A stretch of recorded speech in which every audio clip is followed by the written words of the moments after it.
BNC, America's Black News Channel. Watch 15 minutes. Share with everyone. Finally, news that speaks to us. We got emergency physician and chair of the National COVID-19 National Task Force, one of our favorite doctors, Dr. Adam Brown. Dr. Brown, always a pleasure. Welcome back to BNC Live, sir. Good to see you. All right, so former President Barack Obama testing positive for COVID over the weekend, sending that tweet out actually yesterday. Now, even though he's vaccinated and boosted, how concerning are breakthrough cases at this point? Well, first, again, thanks for having me here today. This is important because, number one, let's just say I hope he stays healthy and well. I hope that these symptoms continue to stay very mild. But it also does remind us that we can see breakthrough infections. And so we started seeing, especially with the Omicron variant, which likely is the variant that infected him because it's the predominant variant here in the United States right now, that while the vaccines and boosters prevent hospitalizations and deaths in by and large most cases, there still can be breakthrough cases of Omicron. And so it's just a reminder that we still need to stay vigilant. But I want to also remind folks that his situation could be much, much worse had he not been vaccinated and not been boosted. There's still a large portion of the population that remain unvaccinated, especially our kids. And then there's even a larger portion of the population that remain unboosted. About just over 50% of adults have not received their booster shots. And we do see rises in hospitalizations with people with Omicron who have been unboosted or unvaccinated. So I'm glad that he got vaccinated and boosted. It's not entirely surprising that he got infected because there's still a lot of virus out there. But I'm encouraging people to still get boosted if they haven't, and definitely get vaccinated if they have not been vaccinated. Yeah, Dr. Brown, we've been having this conversation for a long time now. Talk about the risk if you're not vaccinated. What are you, 40 times more likely to die from COVID?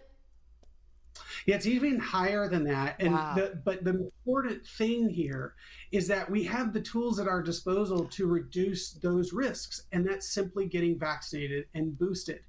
I want to remind people, we've been kind of having this notion that Omicron is mild. It's mild-ish for those who have received their booster shots or their vaccines. But for those who have not, it's still a very deadly disease. And while it is not quite as deadly as Delta, we're comparing two things that are still very deadly. So I want to remind people, do what you can to get vaccinated and boosted because the virus is still circulating out there, even though that we've seen the virus come down in numbers a bit. It's still out there, as evidenced by the president getting the virus himself. Yeah, and we're still losing Americans every single day. I mean, we had this conversation, we continue to have it. I'm going to slightly switch gears just a little bit. So for folks that are fully vaccinated and boosted, right, what do we know about long COVID? Are they suffering from the impacts of it? That's an excellent question. We're starting to learn more about long COVID. Now, just to remind your viewers out there, long COVID are when people have kind of odd constellation of symptoms that occur from mental fog to some nerve pain to discomfort and muscle aches that can occur well far beyond being infected with COVID after having the symptoms for a few weeks.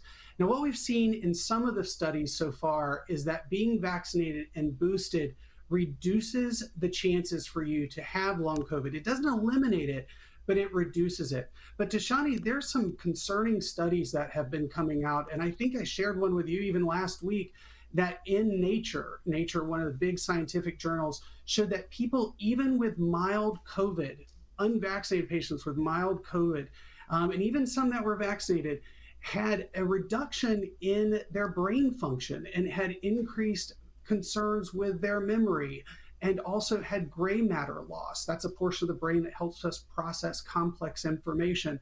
And so I'm encouraging people to continue to get vaccinated, boosted, but also to wear masks, especially in places where there's high chances of spread, because long COVID is something we're learning more about. And what we're learning is that it is something that will be with us for a while and something that we need to be concerned with. So still do those things to mitigate your risk, but understand that long COVID is something that is affecting a large portion of the population right now. Yeah, something we should also be concerned with. I mean, this is still a global issue at this point. The crisis that's happening in Ukraine. I mean, as we're seeing Ukrainians migrate out of that country, dispersing or fleeing, better yet, to other parts of the world for safety. Talk about the risk of disease spreading, and as well as COVID as well. Yeah, war has been described as infection's best friend. And when you think about why is that, it's because you're taking large groups of people, putting them together, typically in very confined spaces with poor ventilation, with limited type of supplies. And so it doesn't take a large number of infected individuals to start having large super spreader events. So when we're talking about COVID, that's a respiratorily aerosolized spread type of virus, and you put people in trains and buses and cars, and you put them in small confined areas, especially in basements, because they're running away from bombs, for example, or they're going to refugee camps where there are not a lot of resources there, especially during the winter. There's a really high risk for a very large spread of COVID. Remember, Europe is in the midst of a new increase in Omicron, the BA2 variant of Omicron, which transmits much, much more quickly. And so I worry, as a lot of Ukrainians are fleeing their country, going to places of shelter and security, which they have to do, but also expose them to a virus. But I want to remind folks of this as well, that COVID is not the only infectious disease associated with war. There's sanitary conditions that can become degraded very, very quickly. There's other things like chronic disease, like diabetes, high blood pressure, that you don't have the medications to take care of yourself or the insulin to take care of yourself. So not only is war the greatest friend for an infection and for infectious spread, it's also one of the things that ends up causing a lot of the chronic diseases to spread. I mean, and that's on top of the physical trauma that occurs from people stepping on things, from shrapnel, from the bombs themselves, from blast injuries.